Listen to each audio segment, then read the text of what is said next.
This video is going to be talking about how you achieve your potential and the windows when you can do so.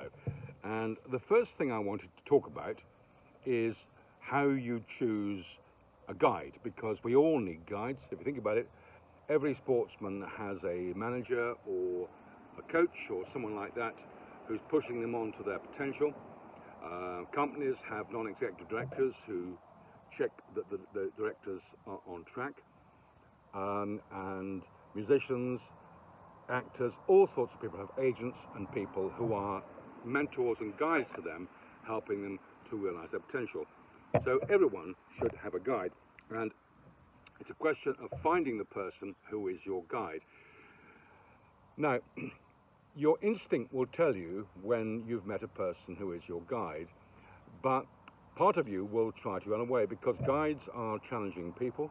They aren't pussyfooting about, they're helping you to realize your potential. So you're going to have to fight against a part of you that has in the past been called the inner child. It's also called the ego, because the ego will always try and run away from a person who's going to reach into the heart of a person. Because the ego likes to be in control, and the heart needs to be in control. So you need to follow your heart in terms of who you choose to deal with. I am a guide to a number of people that I meet, and a proportion of them choose to work with me. Not everyone does. The reason why is because in the end, the person's ego may win the battle with the heart. But it's important that the heart wins, because it's only if you follow your heart that you will find what you truly want, and you will have any possibility of achieving all the things that you dream of, even if they are simply the bland things like health, wealth, and happiness. Very few people achieve those things. Most people grow old with regrets because they haven't found the right guide, or they've chosen not to work with them. That's the first point.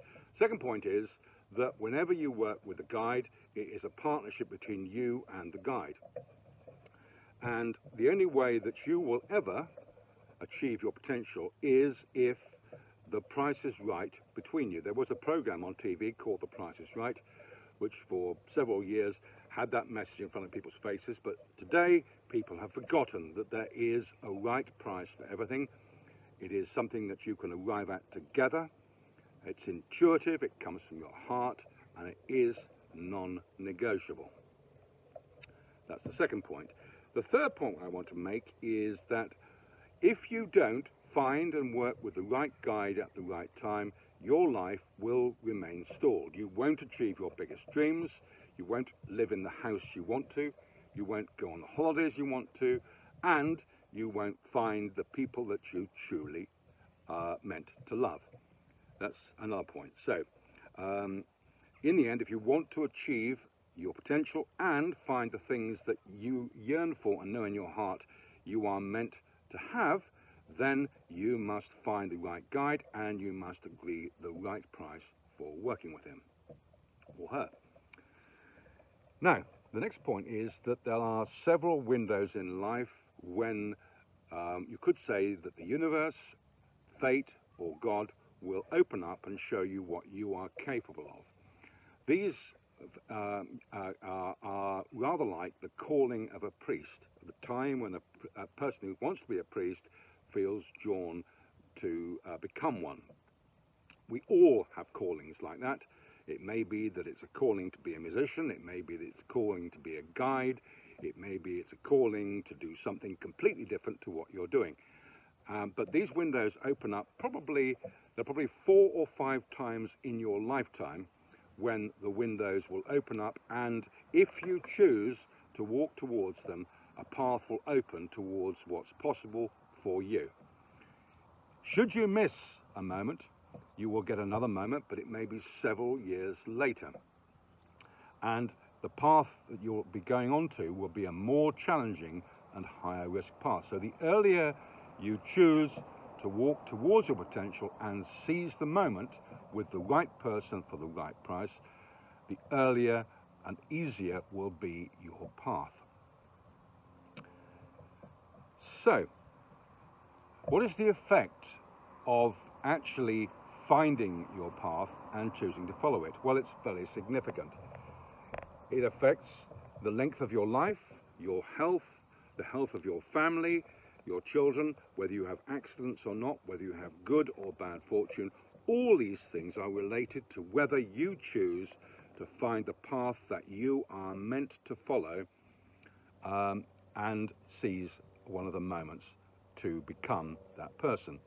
If you don't, the things that happen in your life will be happening because you have not chosen to walk the path that will allow you to put into the world what you were put here to put into it. For example, if a musician does not put music into the world, it may have a profound effect on the lives of many people who would listen to songs that would change their life, save their life, inspire them, or make them change direction. Everything in life is like this. You either do what you're meant to do, or you could say, face the consequences of fate reminding you and kicking you up the backside to tell you that you are not on the right path. The earlier you choose this path, the easier your life will be. Doesn't mean you will be without challenges. We all have to go through challenges to become who we were meant to be, but the challenges that you will face will not be easier, but they will be different to the challenges that you will face if you choose to walk past the paths that you were meant to choose.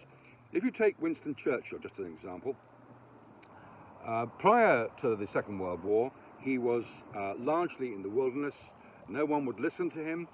No one took what he said seriously, and his health began to fail. Now, at the time that he had the option of becoming Prime Minister of this country during the war years, most people, faced with the health problems he had, would have chosen not to seize the path, because Churchill's health was quite severely damaged by that point. But by choosing the path that he did, he lived to be 90 years old. So fate gave him perhaps 15 or 20 or almost 30 more years of life because he accepted the path that he was meant to take. Now, in my own life, I knew that there was a better path I was meant to follow, but like most of us, I was scared of the risks I would have to take.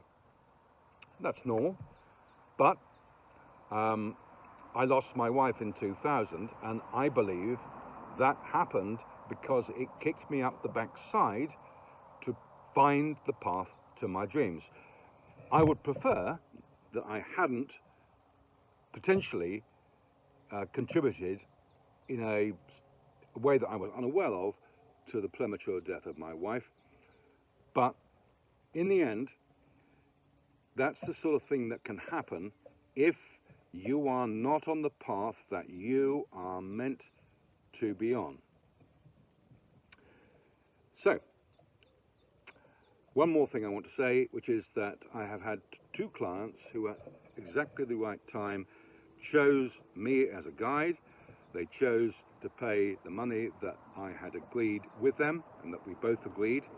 And both of them, after 7 years of working with me, achieved membership of the Sunday Times Fast Track 100 Index when they had been in jobs, both of them, when I met them.